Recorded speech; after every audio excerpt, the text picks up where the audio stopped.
This video will introduce and review the required documentation and basic components of the BC CAP observation cycle. We will cover the two different types of observations, announced and unannounced, and the tasks that should be completed during each phase of the process by the teacher candidate and supervising practitioner. We'll begin with an overview of the observation cycle.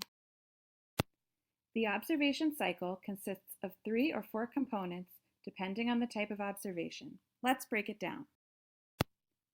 First, let's tackle the announced observation. This is the first type of observation that will be completed during the practicum.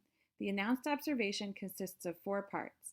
First, the pre-conference, followed by the observation itself, then the teacher candidate self-reflection, and finally, the post-conference. The unannounced observation is much like the announced observation, but since it is not announced ahead of time, there is no pre-conference.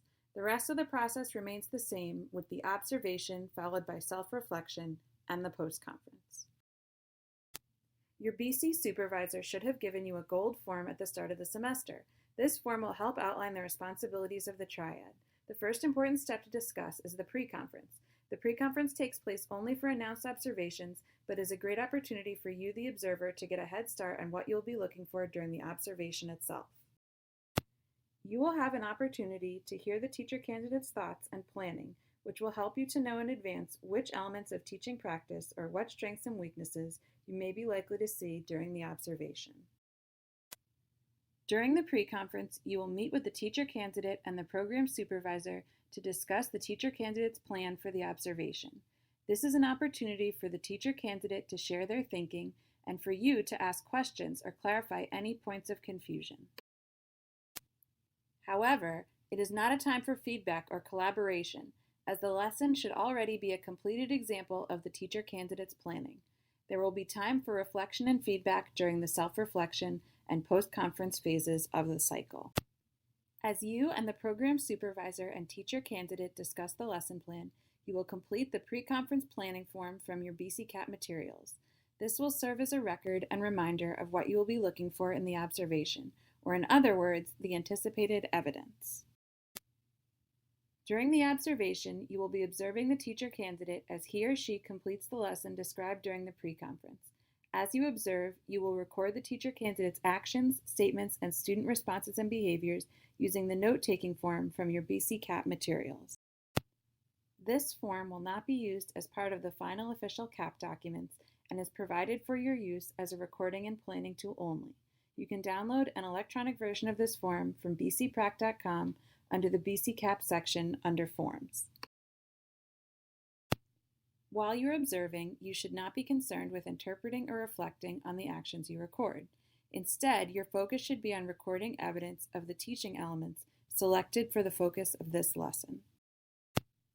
By recording the actions and interactions of the teacher candidate and students rather than interpretations of these actions, you will be better able to reflect back on this evidence following the lesson.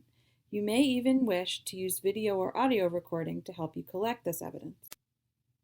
Once you are free from the task of observing by reviewing your notes or recordings while the observation is still fresh in your mind, you will be able to consider how the actions or evidence represent the teacher candidate's strengths and areas for improvement.